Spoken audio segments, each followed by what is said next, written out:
We're moving on now to a special poll eve telecast on Newsx. Our reporters from Bihar will be joining us shortly to give us the latest buzz on ground as phase 2 of elections are all set to begin.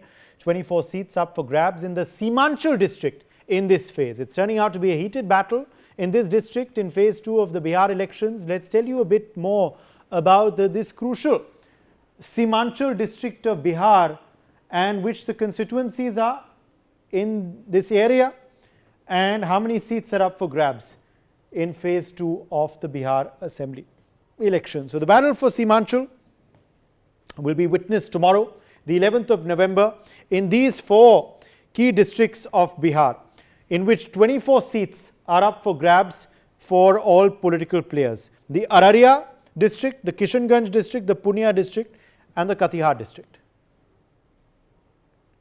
These are of course the key districts in Seemanchal region of Bihar. And if we tell you about how Seemanchal voted in 2020, well, this was what happened at that particular point in the last assembly polls. The result threw up this, where Sikti went to the BJP, Forbesganj also went to the BJP, Jokihat went to the AIMIM, Congress took Araria, JDU took Raniganj and Narpadganj was won by the BJP as well. 56.5% Hindus, 42.9% Muslims and 0.1% Christians in this part of Seemanchal. Let's now go to another part of Seemanchal where, could we please go back to that previous slide? Okay. I think we've moved on a bit quickly to this next slide. Let's slow things down, please. In Amor, you have the AIMIM that won. The Besi seat was also won by the AIMIM. So obviously, the AIMIM doing quite well in Seemanchal last time around. The Congress took Kasba. Banmankhi went to the BJP. Rupoli went to the JDU. Damdaha went to the JDU as well. And Purnia was won by the BJP. This part of Seemanchal has 38.5% Muslims, 61.4% Hindus and 0.1% Christians. And in the final part of Seemanchal that we're looking at, Balrampur went to the left, Kadwa went to the Congress party, Pranpur went to the BJP, Manihari went to the Congress, Barari went to the JDU and Katihar went to the BJP. This area has 43.9% Muslims, 55.3% Hindus and 0.3% Christians. So obviously a lot at stake for the Mahagathbandhan in the Seemanchal region. Will the AIMIM do as well as they did in 2020? That is the big question. And what gains can the NDA hope to make in this region as well is something we will be closely looking at. But let's get you some more news now coming in through our sources. The Election Commission sources have responded to Tejashwi Yadav's press briefing today. EC sources say that gender ratio is given after final turnout. This comes after Tejashwi questioned the EC today on gender data. Anand Singh joins us for more on this story. Anand, the EC sources responding to what Tejashwi Yadav alleged earlier today.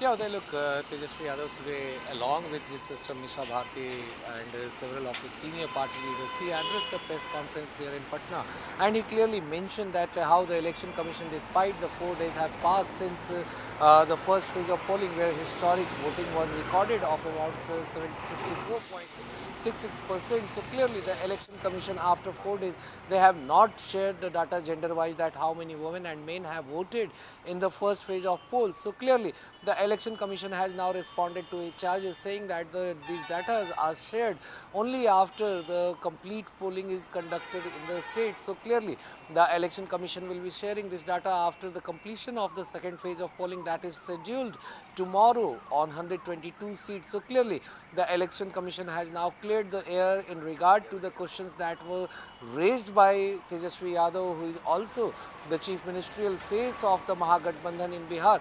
Tejashwi Yadav along with it, he has also hit back at the BJP and the JDU over here, saying that what kind of work had been done in Bihar in the past 20 years, as no development work has been done, and he once again vowed that he will be taking action against all the corrupt people, and even if his shadow does any kind of corruption, then it will be also held responsible for the same, and punishment will be meted out. So clearly he mentioned that, and he further said that how Prime Minister Narendra Modi is coming to Bihar, and he has been talking about Katta, Sixer and several other things. So clearly he said that instead of showing the vision for Bihar and development, what works have been carried out in the state, Prime Minister is talking about all these irrelevant things in Bihar. And he further mentioned that all the criminals, once his government is formed and he takes oath as Chief Minister of Bihar on November 18th, then from November 26 onward till January 26, 2026, next year, all the criminals in the state, they will be put behind bars. So clearly a big announcement by Tejashwi Yadav, who made this remark while addressing a press conference, as he was completely buoyed by the kind of response he had seen during his 171 public meetings that he had addressed so far in this assembly polls this year. So clearly Tejashwi Yadav looks confident that he is going to form the government along with Mahagathbandhan partners, whereas the BJP-led NDA, they are also confident of retaining the power in the state where it has been ruling for the past 20 years, where Nitish Kumar has been at the helm of the affairs as Chief Minister. Back to you then. All right, Shikha Selaria is also with us now in this broadcast. Shikha, take us through the allegations that Tejashwi Yadav made earlier in the day in that press briefing. Yes, Uday, the allegations leveled by Tejashwi Yadav happen to be significant from 2 points. One of the points is definitely that the woman voter, which has been the most significant voter in this election, especially in the first phase, because we've been witnessing that it is the woman voter who has turned out more in numbers than the male voters, and it has kept up with the trend of the past as well, because in past as well, Bihar has shown that women mostly take lead over the men in turning out and pressing the EVM button. The NDA has been claiming that... All right, appreciate you all joining us on the broadcast, Shikha, Shailendra and Anand.